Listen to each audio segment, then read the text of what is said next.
மீசை ராஜேந்திரன் கூட நடிக்கும் பல நடிகர்களை வந்து வடிவேல் அவர்கள் இப்படி பண்ணியிருக்காங்களா? இதனால வந்து விஜயகாந்த் அவர்கள் ரொம்ப ஆவேசப்பட்டிருக்காங்க. இதை பத்தி டீட்டெயிலாக தான் பேச போகிறோம்.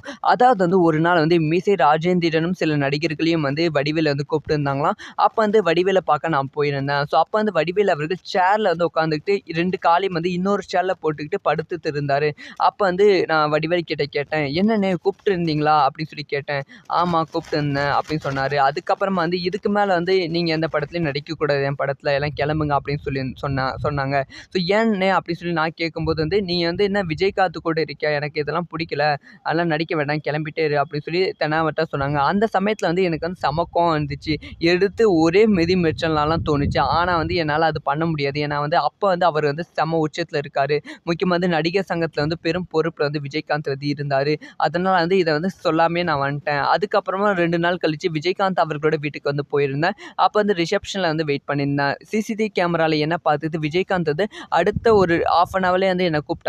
நான் வந்து மேலே போயிட்ட உடனே வந்து விஜயகாந்த் வந்து என்கிட்ட கேட்ட கேள்வி வந்து, "என்னது வடிவேல் வந்து இப்படி உங்களை பண்ணாரா? ஸோ உடனே என்கிட்ட சொல்ல மாட்டீங்களா?" அப்படின்னு சொல்லி விஜயகாந்த் வந்து சொன்னாங்க. அதுக்கப்புறமா நீ என்ன சும்மா அப்படியே விட்டு தந்துட்டியா அப்படின்னு சொல்லி என்கிட்ட கேட்டாங்க. ஆனால் வந்து நான் சொன்னது வந்து, "இல்லைண்ணே அவர் வந்து இல்லை கேப்டன், அவர் வந்து இப்போ வந்து உச்சத்தில் இருக்காரு. இப்போ போய் பண்ணால் ஏதாவது வந்து நடிகர் சங்கம் பிரச்சனை வந்துடும் அப்படின்னு தான் நான் வந்து எதுவும் கேட்காம வந்துட்டேன்." அப்படிங்கிற விஷயத்த வந்து மீசை ராஜேந்திரன் வந்து விஜயகாந்த் கிட்ட சொன்னாங்களாம். அதுக்கு வந்து விஜயகாந்த், "என்ன நடிகர் சங்கம், என்ன உச்சம், எல்லாம் நான் பார்த்துக்கிறேன் வா, என்ன ஆச்சு என்ன ஆனாலும் நான் பார்த்துக்கிறேன்" அப்படின்னு சொல்லி விஜயகாந்த் எனக்கு வந்து ஆறுதல் சொன்னாங்க. அப்படிங்கிற விஷயத்த வந்து அவங்க வந்து சொல்லியிருக்காங்க.